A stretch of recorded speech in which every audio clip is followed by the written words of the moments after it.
Assalamualaikum warahmatullahi wabarakatuh. Alhamdulillahirabbil alamin wa bihi nasta'in wa ala umuri dunya waddin. Assalatu wassalamu ala sayyidina Muhammadin wa ala alihi wa sahbihi wa barik wa sallim ajma'in, amma ba'd.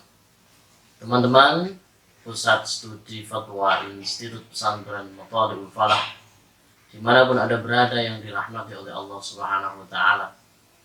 Beberapa episode kemarin kita telah banyak belajar tentang ekonomi Islam dengan Dr. Jamal Makmur, dan hari ini saya berkesempatan untuk menyampaikan tema kaitannya dengan akad dalam keuangan syariah.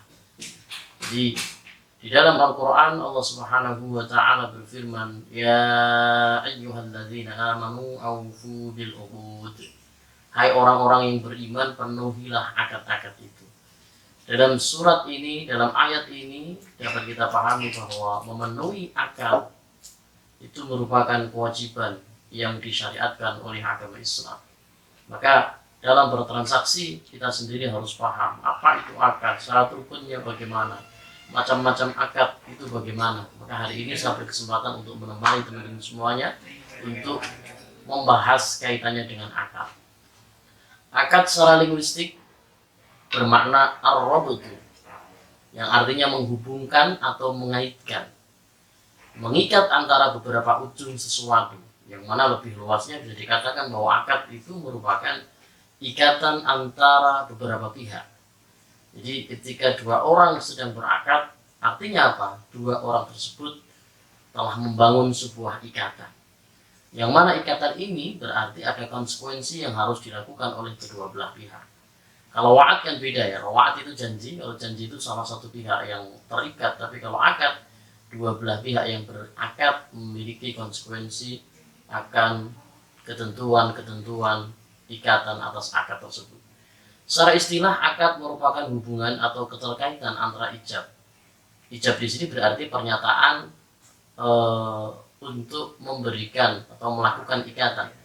Dan qabul, kalau qabul ini berarti pernyataan penerimaan ikatan. Jadi hubungan atau keterkaitan antara ijab dan qabul atas diskursus yang dibenarkan oleh syariat dan memiliki implikasi hukum tertentu. Nah, ini adalah definisi akad secara istilah. Jadi secara bahasa berarti ikatan ya, ikatan antara beberapa pihak. Tapi kalau secara istilah berarti hubungan atau keterkaitan antara ijab ini pernyataan dalam melakukan ikatan, dan qabul, pernyataan dalam penerimaan ikatan atas diskursus yang dibenarkan oleh syariat Islam dan memiliki implikasi hukum tertentu. Kemudian sebuah akad bisa sahih ya, akad itu bisa sah apabila memang syarat rukunnya terpenuhi. Ya, rukun akad apa saja? Ada akid ya, akid itu orang yang berakad, ada maqud alaih ya. Akid pertama rukunnya akid itu orang yang berakad. Kemudian ada maqud alaih itu ada objek akad. Kemudian ada sighat ini ijab qabul tadi ya, menyatakan mengikatkan diri dan menerima pengikatan tersebut. Kemudian syarat-syaratnya diantaranya adalah ada objek terhindar dari cacat, kemudian kriteria objek jelas ya. Jelas di sini berarti dalam segi jenis, kualitas, kuantitas, nilai ataupun harga itu sudah jelas semua. Dan tidak mengandung unsur paksaan atau tipuan atau madarat, karena di dalam akad ini ada kesepakatan antara dua belah pihak, yang mana persyaratannya adalah antara minkum, di antara dua orang yang berakad harus saling ridho antara satu dengan yang lain.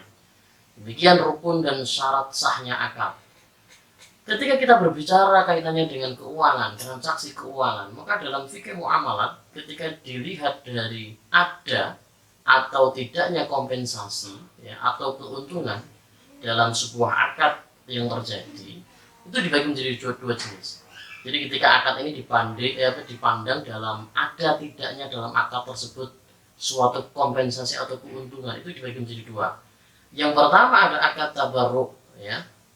Akad tabarruk ini akad yang berdasarkan pada prinsip kebaikan. Itu akad tabarruk. Maksudnya bagaimana?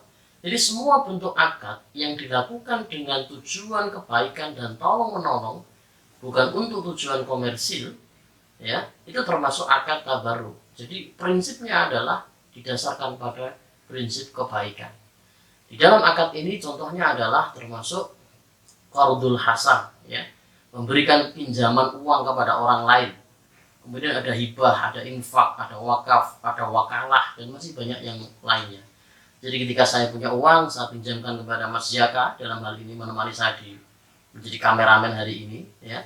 Maka di dalam qardul hasan itu, uang yang saya pinjamkan kepada Mas Jaka ini tidak ada imbalan yang nanti akan kembali ke saya. Berarti qard, ya, atau pinjaman yang saya berikan kepada Mas Jaka ini termasuk akad tabarruk.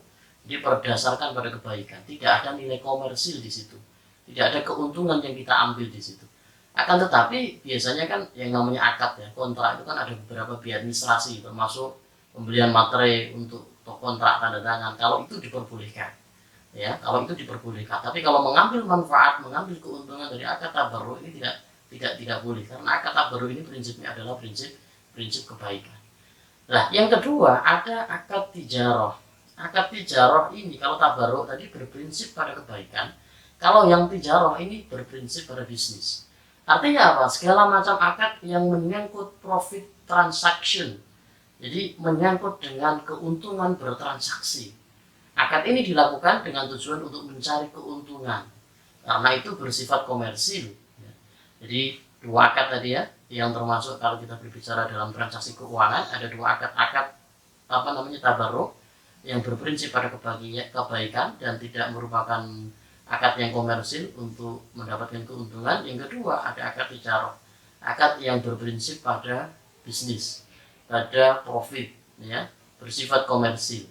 Contohnya seperti apa? Jual beli murabahah, itu akad tijarah. Kemudian perserikatan, kerjasama antara dua belah pihak untuk membangun sebuah bisnis, itu akad tijarah. Karena apa? Di dalam akad-akad murabahah, musyarakah, kemudian mudharabah, di dalamnya kita bisa mengambil keuntungan dalam akad tersebut. Di akad tijarah ini diperuntukkan untuk mencari keuntungan yang bersifat komersil. Nah, akad tijarah sendiri ini dibagi menjadi dua, ada NCC, ada NUC. NCC itu natural certainty contract, kalau NUC itu natural uncertainty contract. Maksudnya apa? Dua jenis akad tijarah ini dilihat dari pasti tidaknya keuntungan.